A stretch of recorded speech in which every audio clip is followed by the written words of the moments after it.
4 নং আটগড় ইউনিয়ন বিএনপির সিনিয়র যুগ্ম আহ্বায়ক আমাদের মাঝে উপস্থিত আছেন বাংলাদেশ জাতীয়তাবাদী দল ইউনিয়ন বিএনপির সিনিয়র যুগ্ম আহ্বায়ক মোহাম্মদ জাকির হোসেন জাকির ভাই। আমাদের মাঝে উপস্থিত আছেন সর্বস্তরের জনগণ, ছাত্রদল, যুবদল, স্বেচ্ছাসেবক দল সহ অন্যান্য সংগঠনের নেতৃবৃন্দ ও আমার এলাকার ভাই ও বোনেরা, আসসালামু আলাইকুম।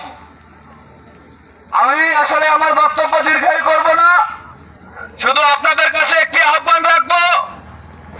এই আওয়ামী লীগ স্বৈরাচারের প্রেতাত্মা, আওয়ামী লীগের দোসর, খুনি হাসিনার কাছের ব্যক্তিরা যেন এই আটঘরে আর ঠাঁই না পায়, এই আটঘরে যেন তারা ডাকাতি, ছিনতাই, চুরি না করতে পারে। এই জন্য আপনাদের সবার দৃষ্টি আকর্ষণ করছি, আপনারা সজাগ থাকবেন এবং এই রহিম ডাকাত যদি আটঘরে কোনোভাবে আসতে চায় আপনারা সবাই সবার অবস্থান থেকে প্রতিবাদ করবেন। এই বলে আমি আমার সংক্ষিপ্ত আলোচনা শেষ করছি। আসসালামু আলাইকুম। শিকার, হয়রানির শিকার মোহাম্মদ সালাম ভাই।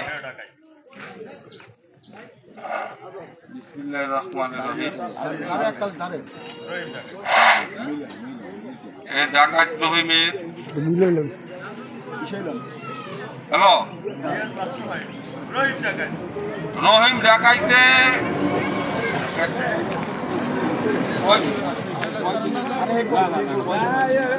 আপনার কথা আপনি কোন, আপনার ওপিনিয়ন, আপনার বক্তব্য আপনার মতো করে বলেন, আপনার বাসায় আপনার কি বক্তব্য কি হেইতে বলেন, একটা দাঁড়িয়ে গেলেন রহিম ডাকাত